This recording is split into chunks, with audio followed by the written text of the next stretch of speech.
Also organic looking are the double-jointed pinless elbows and knees of Marvel Legends. Mafex is finless too, while the older Marvel Select has pins but not noticeable because it is the same color plastic as the rest of her arms and legs. The lips are rich red, balanced, not too bold. Mafex goes for a purple lips, which is cool if you're into that more stylized aesthetic. Marvel Select plays it more traditional, red. Now, the hair. Marvel Legends gives her a deep black with purple highlights, adding dimension.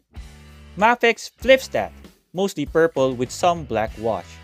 It's a nice nod to her 90s Capcom and comic book roots, where she was all about that violent mane.